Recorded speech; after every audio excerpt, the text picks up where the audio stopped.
Hello guys, welcome back to my channel. My name is Yogesh और आज मैं आपके साथ एक ऐसा सीक्रेट शेयर करने जा रहा हूँ। वो एक्चुअली सीक्रेट भी नहीं है, यहाँ पे काफ़ी लोग हैं वो फॉर्मूला यूज़ करते हैं और ये सबसे सेफ मेथड है, सबसे इफ़ेक्टिव मेथड है और ये शॉर्ट मेथड है जिसके थ्रू आप with in 5 to 10 years Millionaire बन सकते हैं कनाडा में। इसमें कोई मेरा इसमें मेरे आपको कुछ ऐसा नहीं है कि मैं कुछ अपनी चीज़ का प्रमोशन कर रहा हूँ, किसी ऐप का प्रमोशन कर रहा हूँ ना। कोई ये प्रमोशन वाला वीडियो नहीं है। मैं आपको एक जेन्युइन एडवाइस और एक ऐसा सीक्रेट शेयर करना चाह रहा हूँ, तो आपको समझ में आएगा कि अगर आप यहाँ पे कनाडा आ रहे हो ना, तो कनाडा आने में बस आपके कुछ एक फ़ायदे नहीं है, बहुत सारे फ़ायदे हैं। ठीक है, तो क्योंकि मुझे भी ये सारी चीज़ें पता नहीं थी, यहाँ पे आने के बाद पता चल रही हैं। तो मेरे पास जब भी टाइम मिलता है, मुझे जो भी मेरे पास नॉलेज है, जो भी मैं यहाँ पे देखता हूँ, एक्सपीरियंस करता हूँ, वो सारी चीज़ें मैं आप लोगों के साथ शेयर कर देता हूँ। तो आज मैं जो सीक्रेट क्या है, मैं स्टेप बाय स्टेप प्रोसेस जो बताने जा रहा हूँ ना, वो प्रोसेस अगर आप यहाँ पे आके यूज़ करोगे, ये प्रोसेस ऐसा है कि आप सोचो मैं इंडिया में अप्लाई कर लूँ या फिर और किसी कंट्री में रह रहा हूँ वहाँ पे अप्लाई कर लूँ, तो वहाँ पे जनरली इतना ज़्यादा इफेक्टिव होगा नहीं। ये इफेक्टिव कनाडा, यूएस अगर यहाँ पे रह रहे हो आप, तो ये मेथड है, ये बहुत ज़्यादा इफेक्टिव होगा। तो मेथड क्या है, कैसे आप अच्छा खासा इनकम कर सकते हैं। अगर आपकी बेसिक, अगर मैं एक कपल मान के चल रहा हूँ, अगर आप एज अ कपल यहाँ पे आ रहे हो, अगर सिंगल भी आ रहे हो तो आप हो सकता है साल 2 साल 3 साल में शादी कर लेते हो, तो मैं उसी स्टेज को कंसीडर करके चल रहा हूँ, है ना। जब तक आपकी शादी नहीं हो रही तब तक आप ऐसा समझ लो कि जो भी आ रहे हो आप उसको सेविंग, एज अ सेविंग जितना हो सकता है सेविंग कर रहे हो। तो जैसे ही आप फॉर एग्जांपल आप कपल हो और आपकी मिनिमम यहाँ पे देखो, मिनिमम है वो आप $3,000 के आसपास तो आप कमाओगे, है ना। आपकी सैलरी इतनी तो होगी, कोई भी काम कर रहे हो। तो मैं यहाँ पे ये नहीं बोल रहा कि आप बिजनेस करोगे तो $10,000 कमाओगे, ये करोगे तो इतना कमाओगे, वो सारी पॉसिबिलिटीज यहाँ पे हैं। लेकिन मैं एक मेरा इस वीडियो में एम है वो ये दिखाना नहीं है कि कैसे तुम अच्छे बिजनेसेस कर सकते हो। इस वीडियो में मेरा एम ये है कि कैसे तुम एवरेज सैलरी से भी एक मिलेनियर यहाँ पे बन सकते हो। ये चीज़ और कहीं पॉसिबल नहीं है। इंडिया में अगर आप ट्राई करोगे तो ऐसी चीज़ें पॉसिबल नहीं हैं। तो कैसे कर सकते हो, मैं आपकी एवरेज मान के चल रहा हूँ। जैसे फैमिली इनकम है आपकी फॉर एग्जांपल 3,000 मिनिमम होती है, तो मैं मान के चल रहा हूँ 4,000 के आसपास आप कमा रहे हो, इतनी ही आपकी वाइफ कमा रही है, तो आपकी फैमिली इनकम है वो $8,000 के आसपास है। ये काफ़ी एवरेज है ना। अगर आप मिनिमम से भी स्टार्ट कर रहे हो तो साल 2 साल 3 साल के बाद ऑब्वियसली आप इतनी कंडीशन पे तो हो गई, है ना।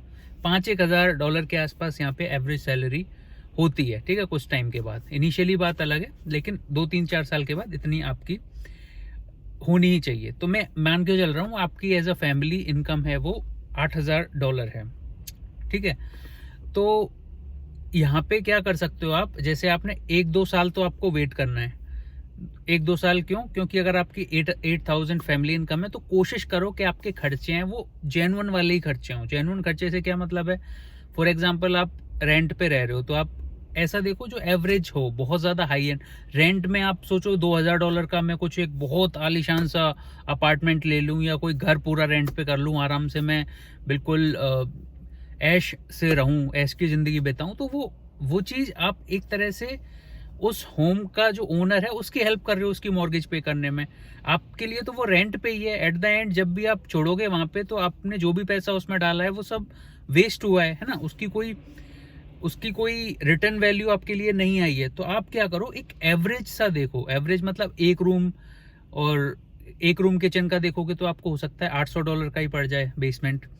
अगर आप 2 रूम का भी देख रहे हो, जैसे हमारे केस में हमारे साथ बच्चा भी था, सामान भी जाता था, तो हमें 2 रूम का चाहिए था, तो हमें 1,000 1100 के आसपास का मिल गया।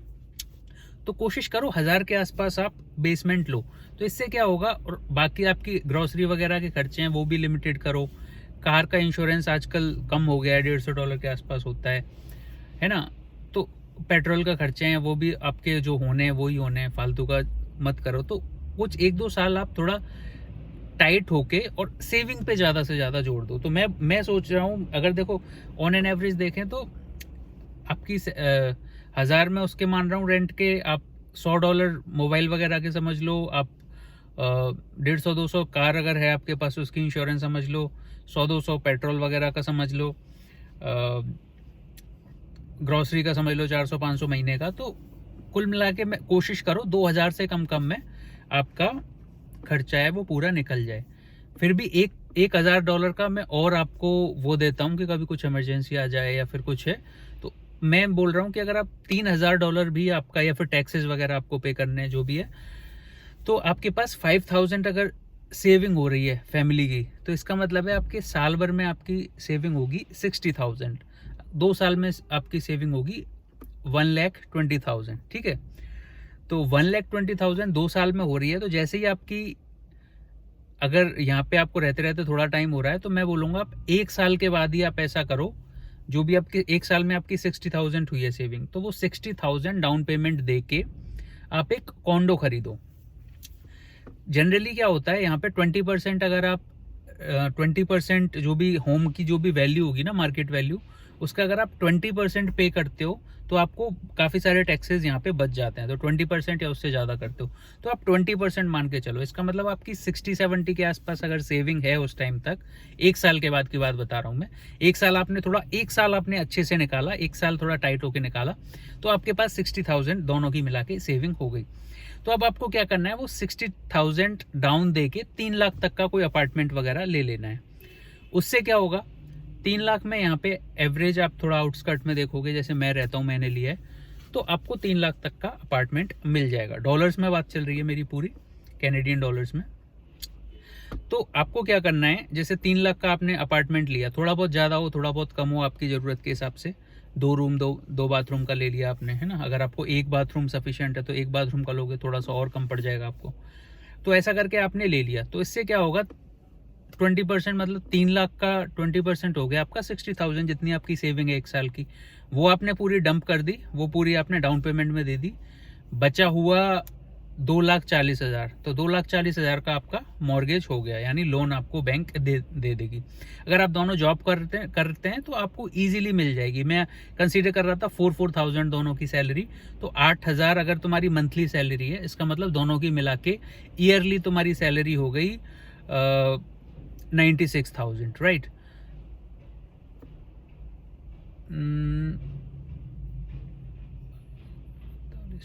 या 96,000, तो 96,000 हो गई। तो इसका मतलब ऑलमोस्ट समझ लो 1 लाख है ना, राउंड फिगर करने के लिए।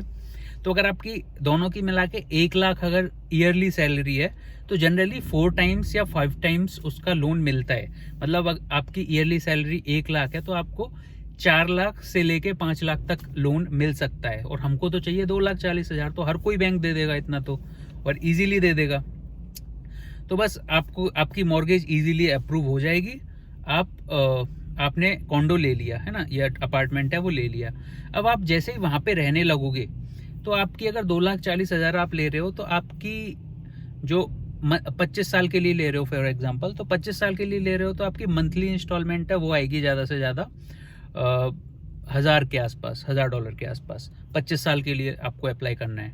तो उससे क्या फ़ायदा होगा कि 1,000 आपका जो रेंट में पहले जा रहा था, उतना ही अभी आप अपने अपार्टमेंट की EMI दोगे। तो आपकी लाइफस्टाइल वगैरह बिल्कुल चेंज नहीं होनी चाहिए।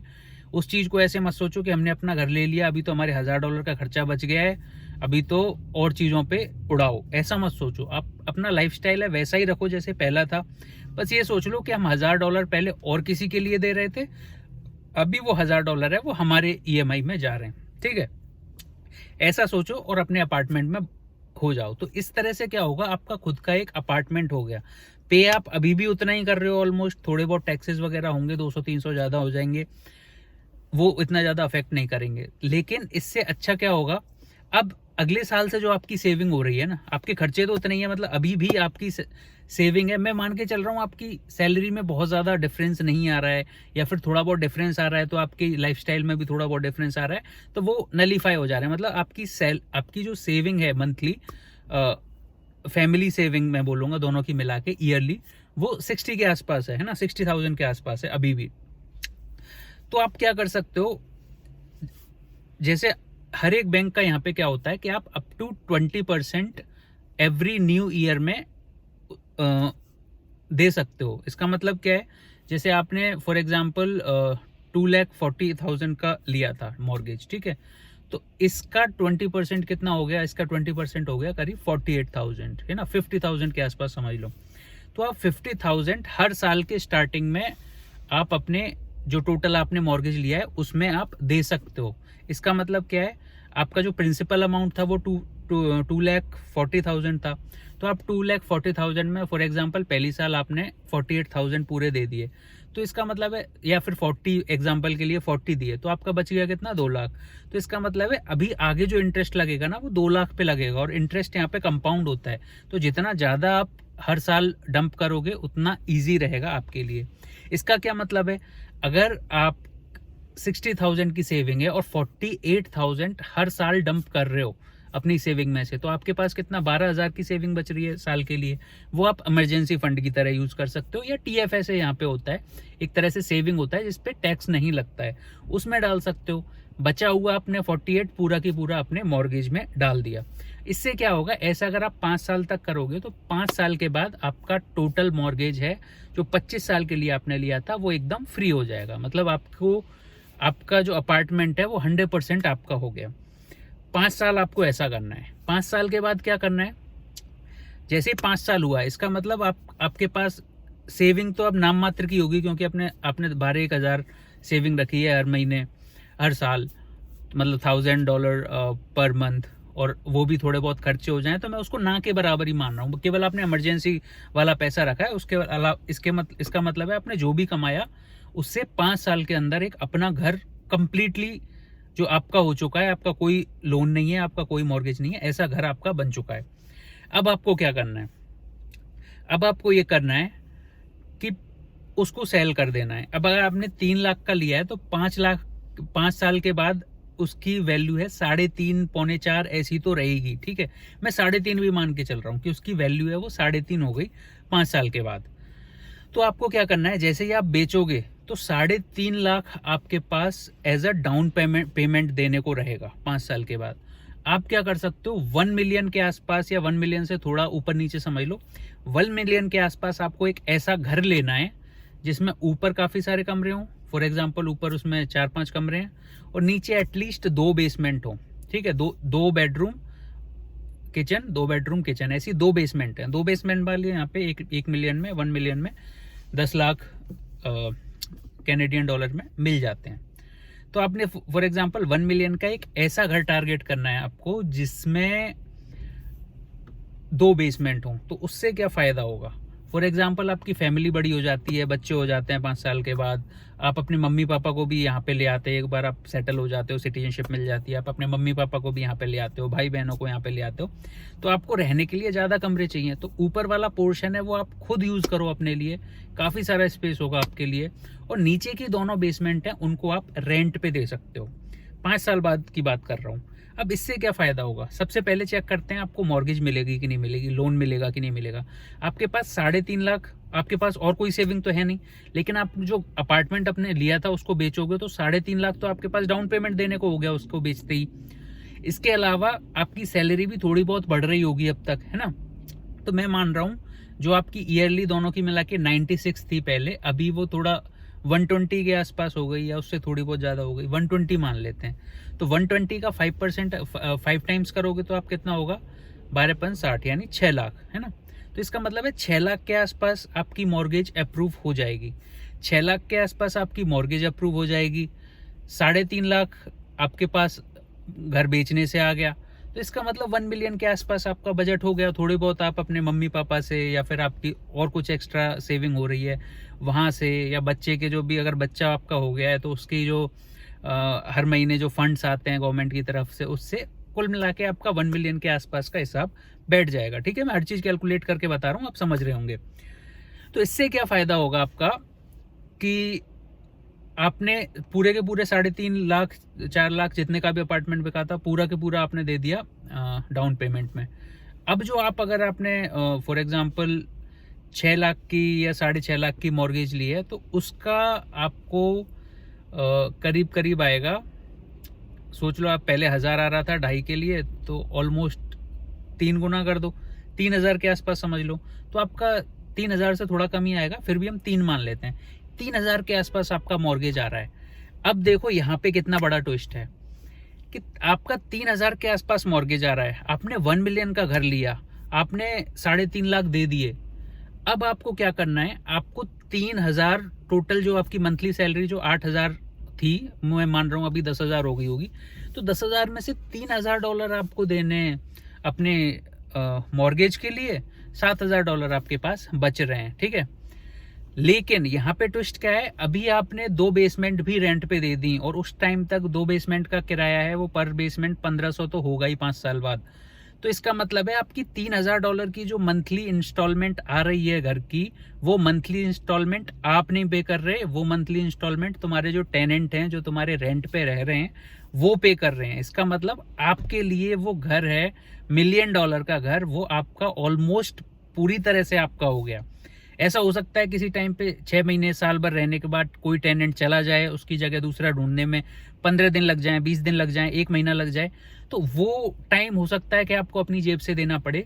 लेकिन अप्रॉक्सीमेटली आप ऐसा सोच सकते हो कि $1 मिलियन का घर आपने अपने नाम कर लिया है। $1 मिलियन करीब आपके हो गए 5.5 से 6 करोड़ के आसपास।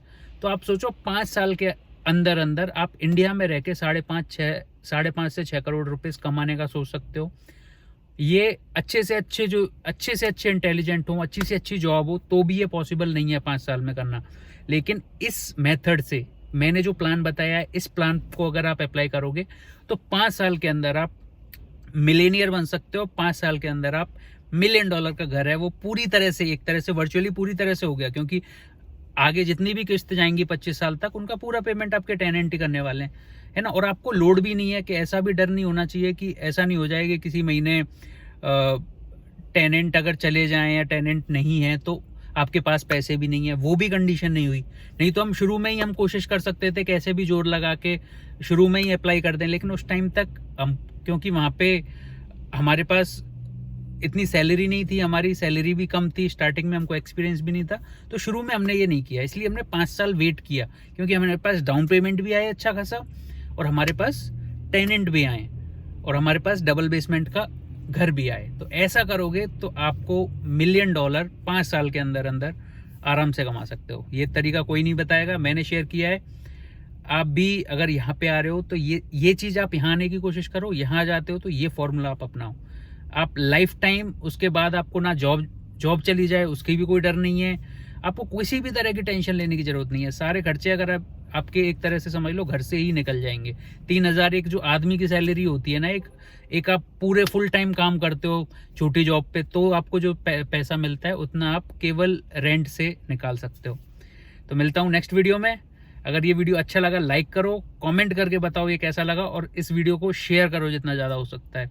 चैनल सब्सक्राइब नहीं किया है अभी तक तो चैनल को सब्सक्राइब करो, और अपने दोस्तों को, फैमिली वालों को फॉरवर्ड करो कि वो भी ये चीज़ देखें, वो उनको भी ये चीज़ समझ में आए और वो भी यहाँ पे आने के लिए मोटिवेट हों। मिलता हूँ नेक्स्ट वीडियो में। Take care, bye bye.